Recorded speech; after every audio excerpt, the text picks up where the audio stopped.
February 21st, 2001. Police in Italy investigate the scene of a brutal double murder.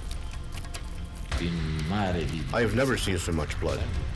I have seen lots of tragedies, but I've never seen something like that. There was blood all over the place. Within hours, angry protesters demand justice. It soon becomes one of the country's most infamous crimes. This was a premeditated crime. I think that there are some reports that they'd been planning it for at least 3 months. This case shocked the Italian people. It was the first time that something like this happened in Italy. Something so gruesome.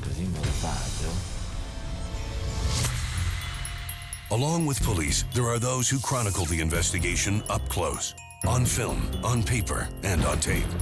They are the public's first witness. Through their eyes, they capture our darkest chapters of crime.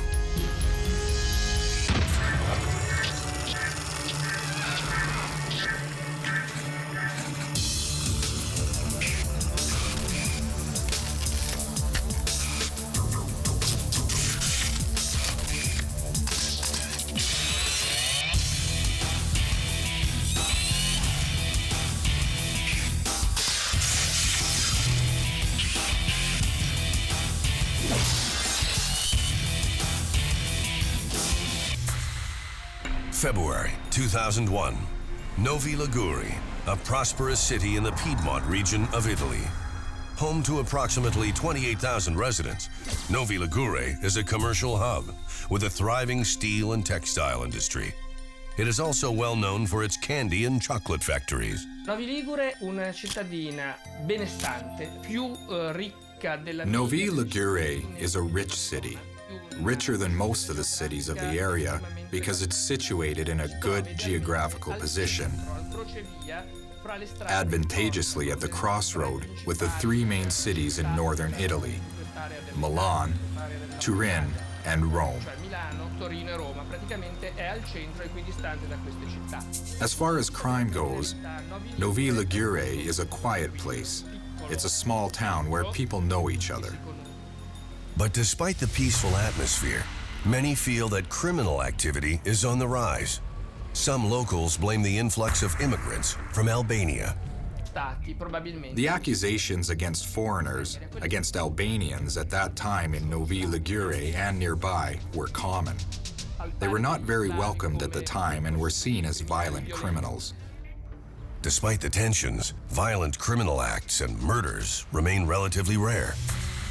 In early 2001, 43-year-old Francesco DiNardo is a manager at one of Novi Liguri's chocolate factories.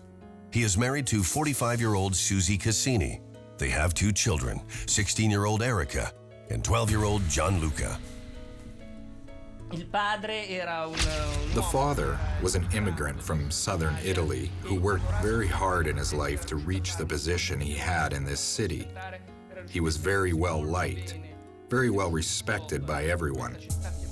The mother, Susie, was a very strong woman, very active socially, very religious, who frequently attended church.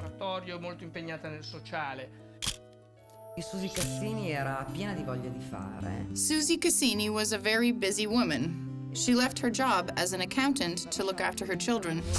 She volunteered a lot, but she was very well present in this family, despite her other activities. 12-year-old John Luca is active in sports. His teenage sister Erica, now in high school, spends most of her free time with her new boyfriend, Omar Favaro. Since the time that they met, they became increasingly isolated as a couple, so that they were spending more and more time with each other and less time with their other friends. She was at a certain age and wanted to start going out at night, a normal thing for a teenager. I think Susie was concerned about the degree to which Erica was spending an exclusive amount of time outside of school with Omar. This is not unusual, I think, in a teenage couple. I think that exclusivity and isolation do give it the kind of romance that the teenagers are looking for. La famiglia DiNardo era sicuramente una di quelle famiglie. The DiNardo family was certainly a very good family, an ideal family, a traditional one. They also owned a small apartment in the mountains where they used to go on the weekends and for holidays. Their neighbors used to see them loading the car and leaving for the weekend. February 21st, 2001. A routine day for the DiNardo family. After work, Francesco meets up with some colleagues at a local sports complex. After spending the afternoon with her boyfriend Omar, Erica returns to the family house. Around 8:30 p.m., Susie Cassini and her son John Luca also return home.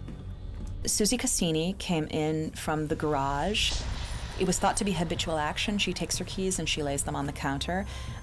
John Luca, who was still wearing his soccer jersey, went upstairs. He in soccer and she had been at the gym. Seconds later, an intruder emerges from the shadows.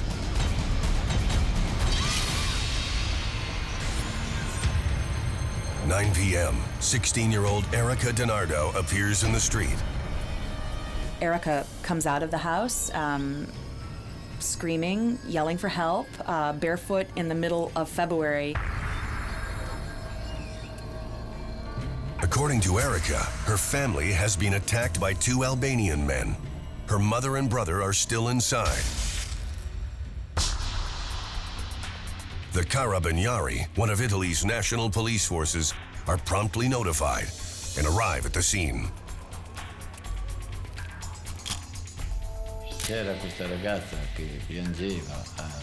This girl was crying outside of the house. All the neighbors were there. She was telling people that 2 Albanians killed her mother and her brother, and that she could not stop them. Heading inside, authorities find the 2 family dogs are still inside a small courtyard out front. The house was totally dark, completely dark, and we had to enter the house with flashlights. There was blood all over the place. It was incredible. It was like being in a slaughterhouse. Susie Cassini lies dead in the kitchen, the victim of a savage knife attack. John Luca is found dead in the upstairs bathroom, submerged in the tub. He too has multiple stab wounds. When I saw the little boy like that in the bathtub, it broke my heart. As police cordon off the scene, the media joins the growing crowd outside. Erica's boyfriend Omar is soon at her side.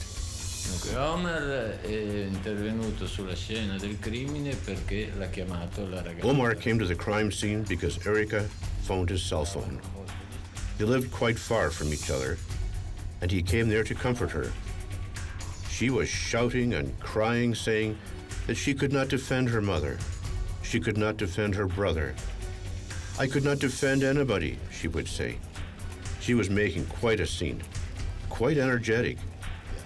People around her started to say bad things about Albanians.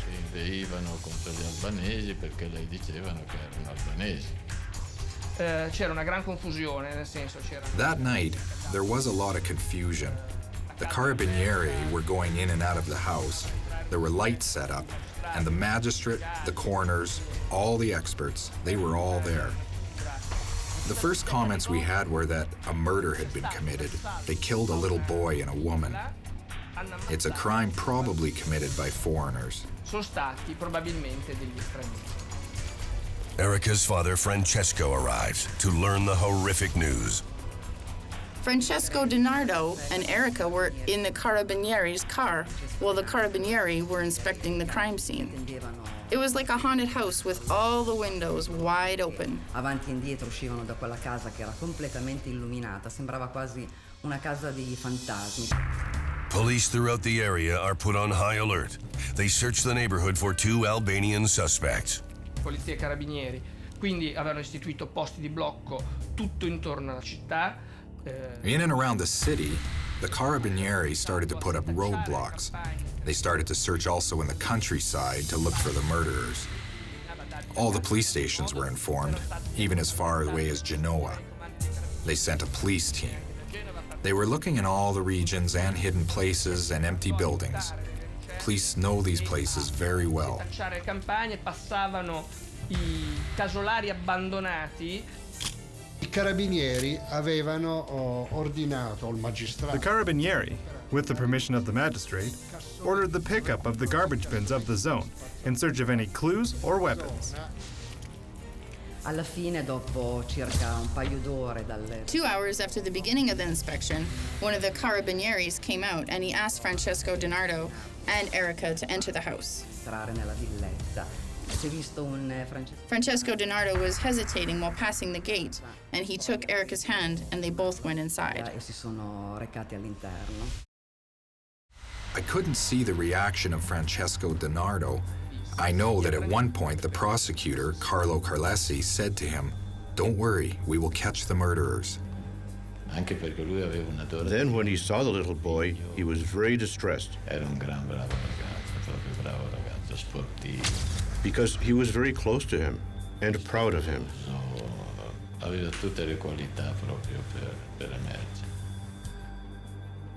La scena del crimine doveva essere particolarmente cruenta. Uno dei necrofori che era stato chiamato... The crime scene was very chilling. One of the men who was called to remove the bodies was so shocked by the scene, especially by the way he found the little boy, John Luca. Some days after, when I saw him again, he was still very upset. He told me that he had to leave his job. He said that he had seen so many road accidents and had been responsible for removing so many roadside fatalities that he had seen many disturbing scenes. But in his entire life, he never saw something like that. Shock at the crime and anger at the ethnicity of the alleged suspects leads to more protests. In all the north of Italy, people started to react to this crime. Some details about the crime came out.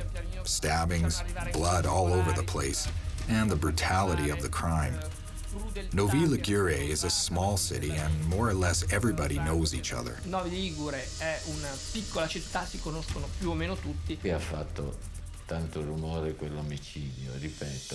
This crime created a lot of rumor because it happened in a good family, a normal family, and also because this crime was committed in such a way. Con una efferatezza tale che non si era mai riscontrata prima, perché ripeto. Also because when you kill with a gun, the target is in front of you. But with all these stab wounds and the way this crime was done, it was incredible. It was very disturbing. Erica maintained that the house had been broken into by Albanian intruders. And this story fell on very fertile ground because of the degree to which stories in the media of crimes committed in northern Italy were attributed to Albanian immigrants. Erica soon gives police a step-by-step account of the attack, providing them with new clues about the mystery suspects behind one of Italy's most shocking murders. February 22nd, 2001. Authorities in Italy are investigating the double murder of Susie Cassini and her 12-year-old son, John Luca. The brutality of the crime, allegedly committed by two Albanian men, shocks the country. 16-year-old Erica DiNardo witnessed the assault on her family members. Back at the station, she gives police a step-by-step account of the crime. According to Erica, she was doing homework in her bedroom at the time of the attack. She was wearing headphones and listening to music when she suddenly heard the screams of her younger brother. Her mother, who had already sustained knife attacks, told her to run and to escape. She managed to avoid the two attackers and somehow got away. She went down the stairs to the half deck where the garage was situated and she escaped outside. The motive Erica feels was robbery. She believes the two men likely broke into the house and were then startled by the arrival of her mother and brother.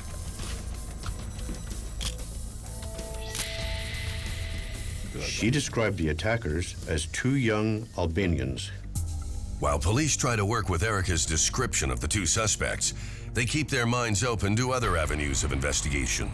Even Francesco DiNardo is questioned about his potential role in the crime. But I have to assert that, to a certain point, I also suspected the father for various reasons. Because the day when this crime happened, and bodies were still there in the house, he went to the bank and asked them to transfer his wife's money to his account. At the bank, they told him they cannot do that. And he replied that everything is possible and this can be done. It appeared to me not a logical behavior under the circumstances. Suspicions, however, are soon put aside. At the time of the crime, Francesco is playing sports at an indoor stadium with several colleagues. They confirm his alibi. Another line of inquiry involves an incident 2 years earlier. Victim Susie Cassini was a key witness against a robbery suspect in the area. But given the length of time that has passed, police are skeptical that the two are connected. In the meantime, forensic experts from Italy's Department of Scientific Investigations, or RIS, arrive in Novi Liguri to examine the crime scene. Blood samples are collected from different areas of the house for possible DNA connected to the killers. A mysterious blue powder turns up and is gathered for examination in the lab. The bloody footprints throughout the house also come under close scrutiny. Erica's own escape route is clearly visible.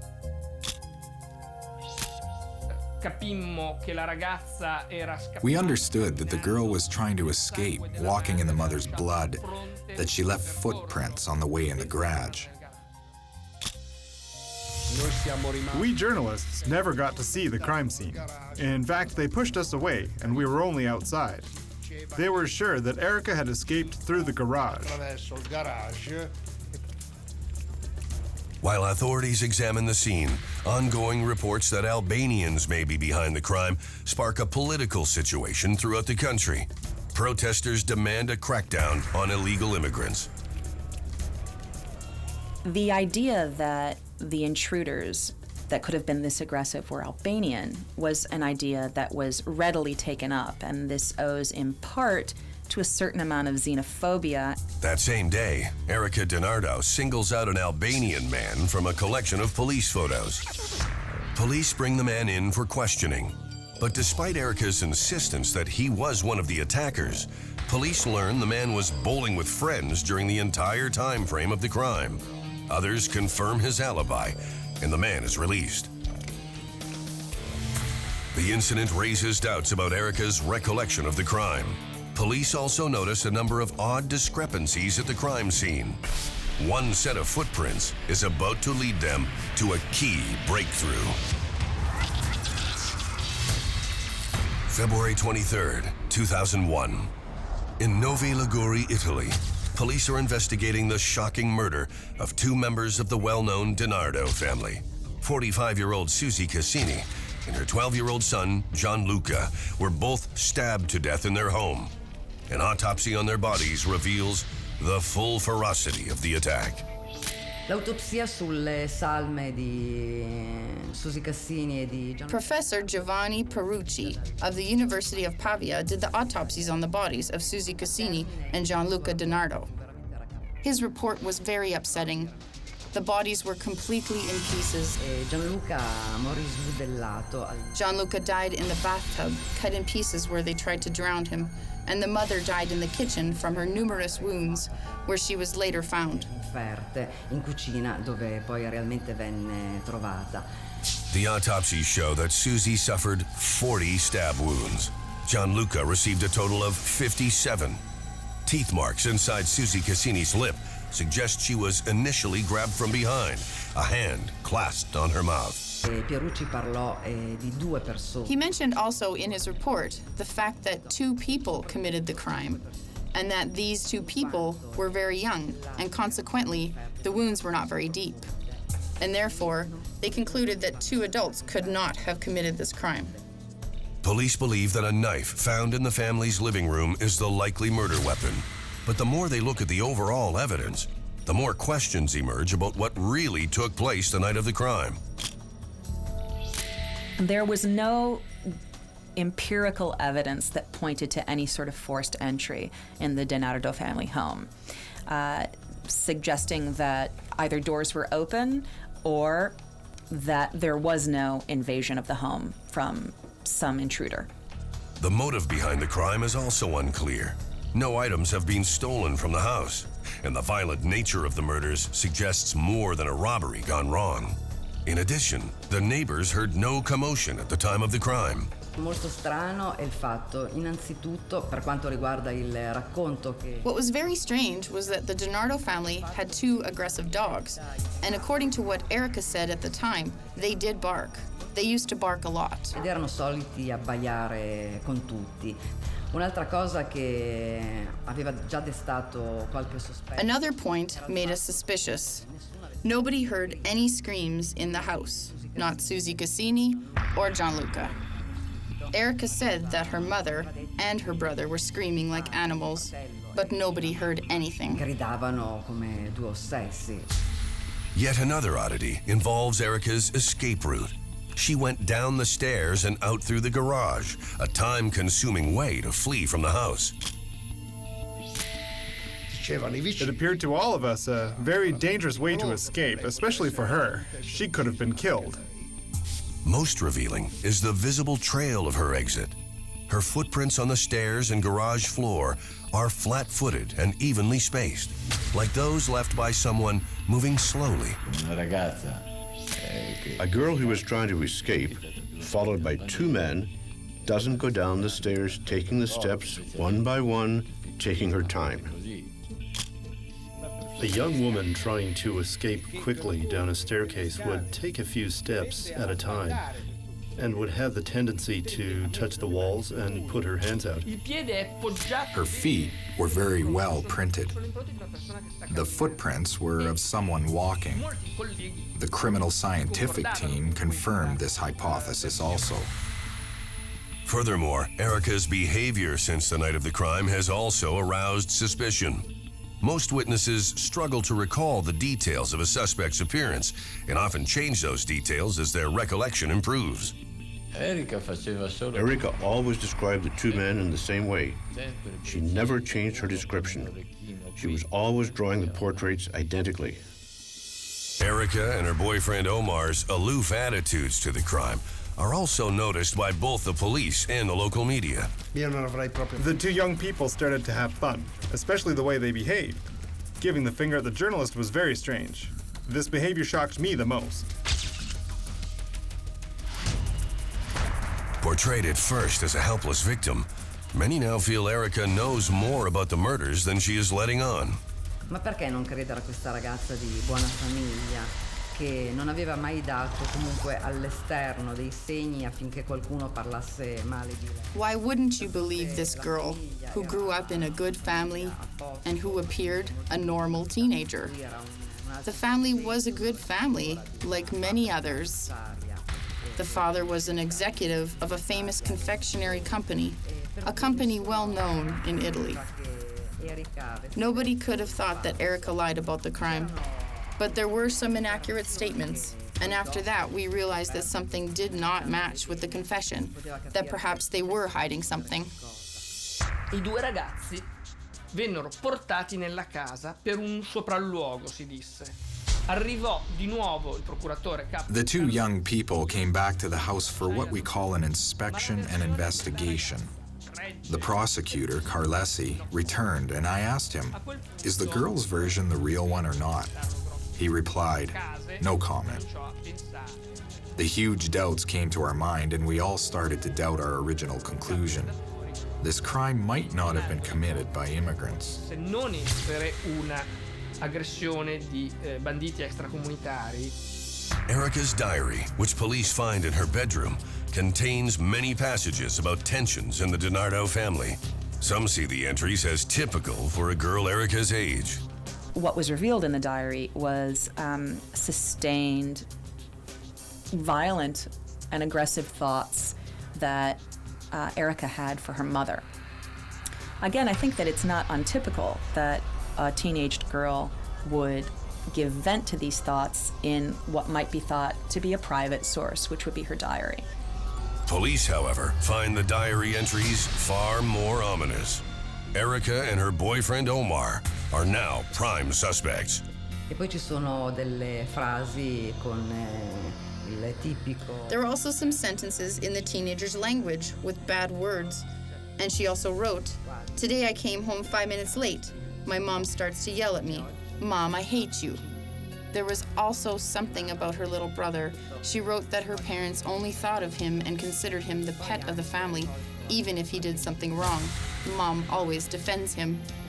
At the end of one poem, Erica writes, "In a way, everything finishes with death." Al termine di una poesia, Erika commenta, tanto lo so che tutto finisce con la morte. But despite suspicions, there is no physical evidence connecting her directly to the murders. Non avevamo niente. At the time, we did not have anything for certain. According to the Italian legal system, if you don't have any real proof, you cannot arrest somebody. The Carabinieri would say, "Let's arrest her. Let's get her. You will see we'll find something out." And I said, "No, we can't arrest her. We need real proof, strong evidence without any doubt." L'accertamento audiovisivo. While some people believe Erica and Omar are incapable of committing such a violent crime, others are now sure they are on the right track. Either way, a shocking revelation is about to be caught on tape. It comes directly from the two killers themselves. February 23rd, 2001. Police in Italy are investigating the murder of two members of the DiNardo family. While 16-year-old Erica DiNardo claims Albanian men committed the crime, police now believe she and her boyfriend Omar may be involved. Still lacking hard evidence, authorities are reluctant to accuse the suspects directly. Perché i carabinieri volevano assolutamente incominciare. The Carabinieri wanted to start interrogating these two young people, Erica and Omar, but I said no. First, we have to start by checking the crime scene, because Erica and Omar can refuse to answer questions. Assolutamente niente. Instead, police hope to gain incriminating information by listening in on the young couple. Along with monitoring Erica and Omar's cell phone conversations, they install hidden audio and video recorders in a room at the police barracks. Without letting them know they are suspects, police bring Erica and Omar into the station for more questioning. Erica is asked to sketch more drawings of the two men she claims carried out the crime. Quando io andavo lì e gli dicevo fatemi le figure dei due albanesi. I asked them to do the portraits of the two murderers. At a certain point, I said to her, "Here there is something wrong. You are always drawing the portraits of two Albanians the same way, with the earring." And she said, "No, no. There were two Albanians who look like that. It's them, the two Albanians." And I was going in and out to see them, and I said to them, "Sooner or later they will find the murderers." And they answered me, "We hope so." Questa cosa qui, si troveranno gli assassini. Then when I would return sometimes, I would see them embracing. I told them, "Kids, you have to behave because we're here at the Carabinieri barracks, and it's not a joke." This way I gave them the opportunity to feel free and be able to talk to each other. Then, unaware that police are listening in, Erica and Omar gradually begin to speak about the crime. At the beginning, they were very quiet, side by side, and after a while, they started to accuse each other of the crime, talking and joking. Omar to Erica, "You are the murderer." And Erica said, "No, it's you. You are the murderer." And at some point, they said, "We both are." Erica betrayed herself when she said to Omar, "You will see, everything will be okay." Right from the beginning of that taped exchange, you had a kind of disagreement as to culpability, I think. That it was clear that they were both involved and both participant and that they knew it and that they were not going to reveal it as well because they said this to each other in private and they believed in confidence. Moments later, there are more incriminating details. E poi, quando andavo via io... When I was leaving the room, she talked to him and asked him, "How many times did you stab them?" He answered, 113, 112 times. She replied to him, "You should have killed my father also." He answered, "I couldn't do it anymore. I had enough." After she said that, she gave around 80 to 90 stabs to our little brother. They recreated the crime, not knowing they were under surveillance. Il delitto non sapendo di essere ripresi. Che si sospettirono sempre di più. At that point, the Carabinieri were watching them talk about the crime.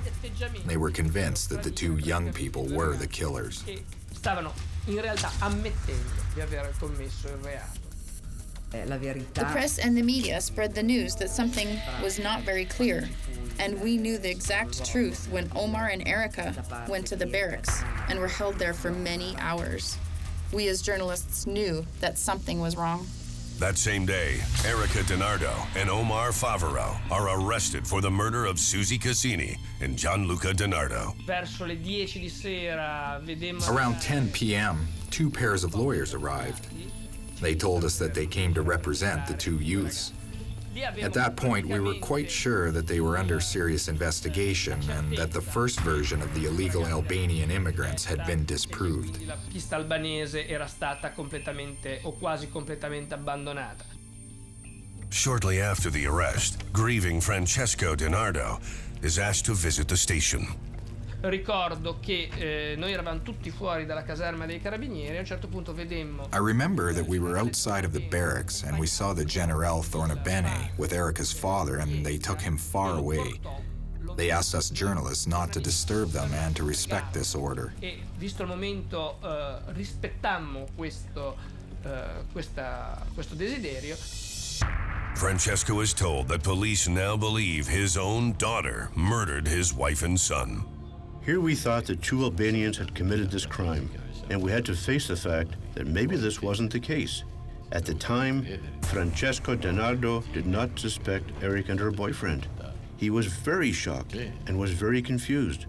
It was agonizing for me to talk to the father, but I did it. It was very, very painful. News that Albanians did not commit the crime eases anti-immigrant protests across the country. But the revelation that a 16-year-old girl may have killed her own family members spurs another strong reaction. Insomma, ha fatto molto effetto. Perché è stata la prima. This case shocked the Italian public. It was the first time that something happened like that in Italy. Such an outrageous crime caught the attention of the middle class. Ha interessato anche la classe media. In custody, Erica and Omar blame one another for the crime. Erica insists Omar conceived of and carried out the killings on his own. Omar insists that it was Erica's idea and that she was behind the stabbings. Omar gave the same version every time, accusing Erica of the crime, and said he did nothing. At the start, he accused her for everything and said he did not touch the victims. And Erica accused him. They were accusing each other all the time. In light of the denials, police hope that more evidence from the scene will give them a true picture of what really happened. Luciano Garofano from the Department of Scientific Investigations, or RIS, is part of an expanded team taking a deeper look at the DiNardo home. We knew at that point who was responsible for this crime because we had the report from the Carabinieri. Our intention was to rebuild the dynamic of this murder and after to inform the Ministry of Justice and then the judge so that they could understand who did what to whom. All'autorità giudiziaria, al pubblico ministero e al giudice poi quegli elementi per capire chi avesse fatto cosa. New clues and a bag of hidden evidence will soon provide police with a step-by-step account of what happened that fatal night in the DiNardo home. March 2001. In Italy, police have arrested Erica DiNardo and her boyfriend Omar Favaro for the murder of Erica's own mother and brother. In custody, they proclaim their innocence, blaming one another for the crime. Omar, however, soon begins to break down. Erica hung tough to her version of the story, whereas Omar cracked within about 18 hours. of arrest and really dissolved into significant adolescence.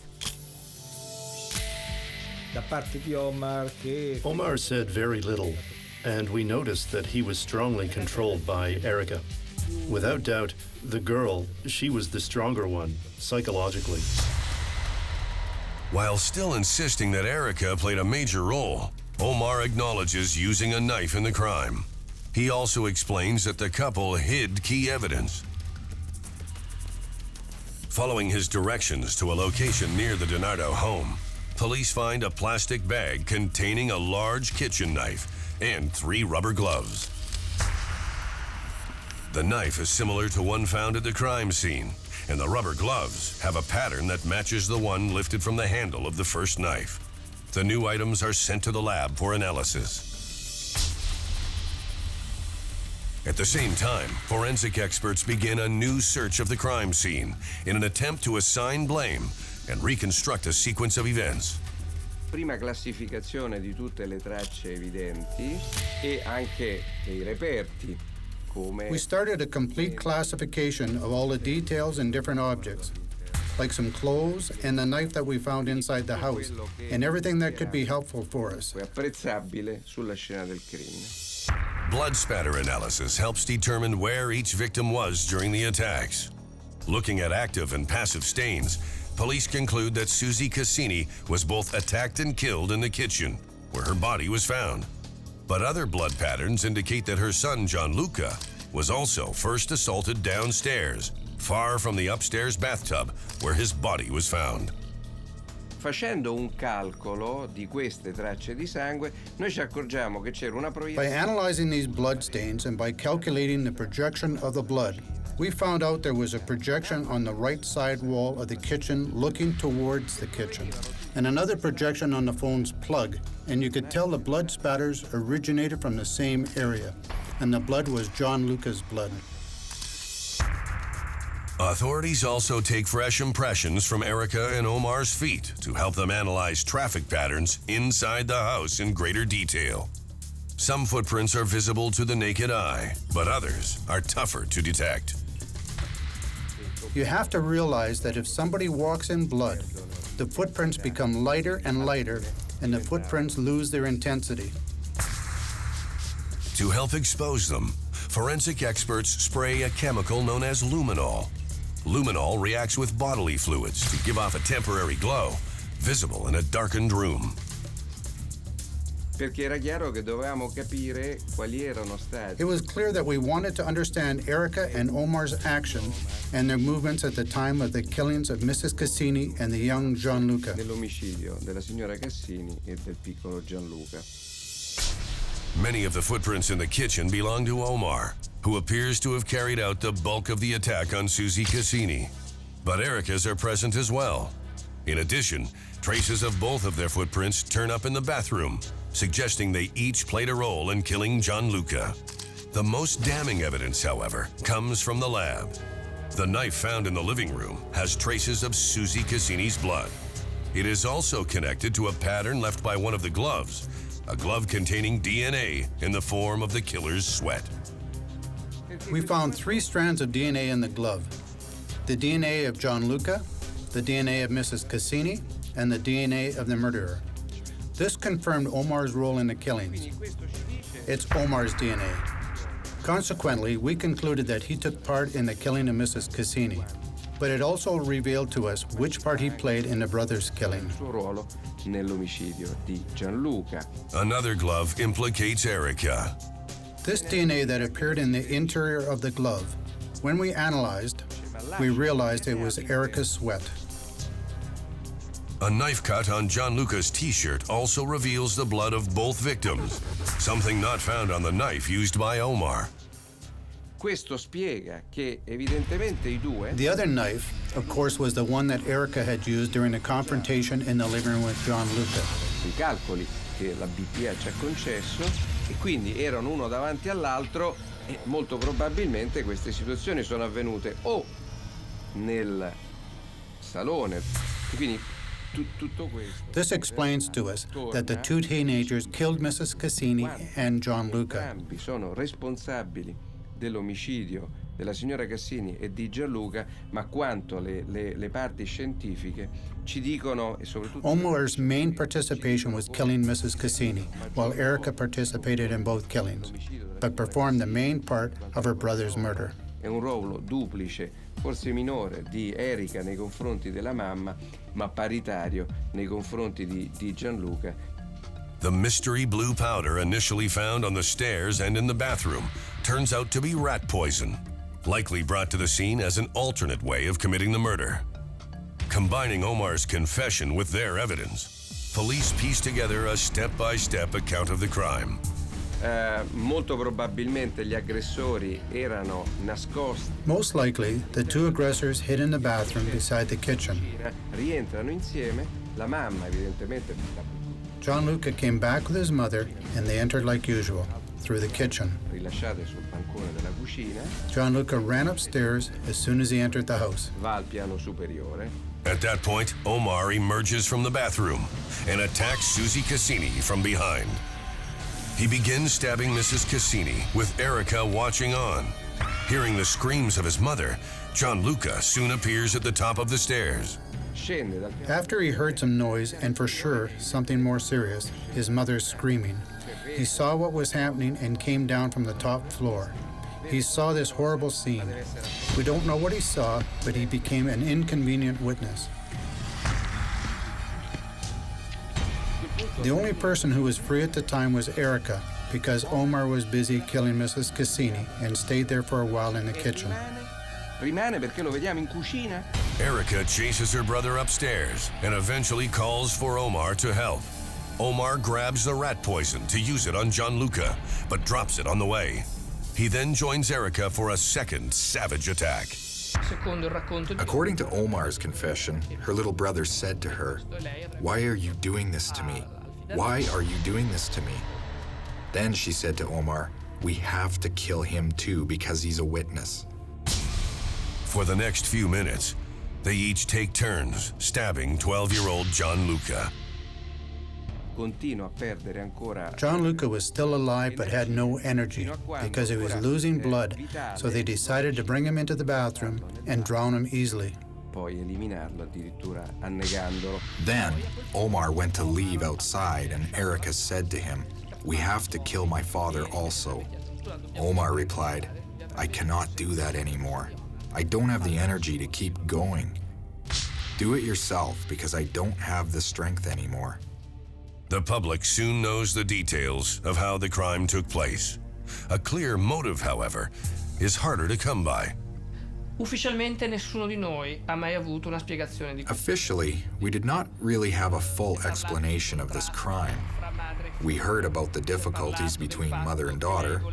We heard about the fact that she wanted more freedom, but we did not have the real version. We know by experience that all teenage girls, sooner or later, have these moments of rebellion. How many girls really kill their mother and their brother? Practically none. I think that there are some reports that they'd been planning it for at least 3 months. They had to procure poison, for example. This would have been a pesticide. They had to buy gloves. This was a premeditated crime. In November of 2001, Erica DiNardo and Omar Favaro are tried in a juvenile court. As minors, Omar receives 14 years in jail. Erica is sentenced to 16 years. Erica's father, Francesco, is among those attending the trial. Despite the fact that his own daughter is convicted of killing the rest of his family, he remains by her side. When the court's doors opened, Erica came out and embraced her father and collapsed into tears. At that point, Francesco DiNardo said to her, "Don't worry, I will never abandon you." DiNardo did not want to lose his daughter. He always stayed close to his daughter, even after he understood that his daughter was the murderer. He was acting like he did not want to lose her because she was the only one left from his family and wanted to prepare her for a new future. Di grande fede dell'integrità morale. His attitude was the one of somebody who had a strong faith, strong morality, and he never said anything and never spoke to the media. His silence was well respected by the citizens of the town, and with his behavior, in a way he was telling us that this is a private situation and that this tragedy concerns only him. When people talk about him, they talk with respect, but especially they respect his pain for what he went through. Long after the trial, the legacy of the shocking crime lives on, not just in Novi Liguri, but throughout Italy. This tragedy hurt the entire city. People have been disturbed by that and try to forget about this tragedy, and they don't talk openly about it. It's difficult for them.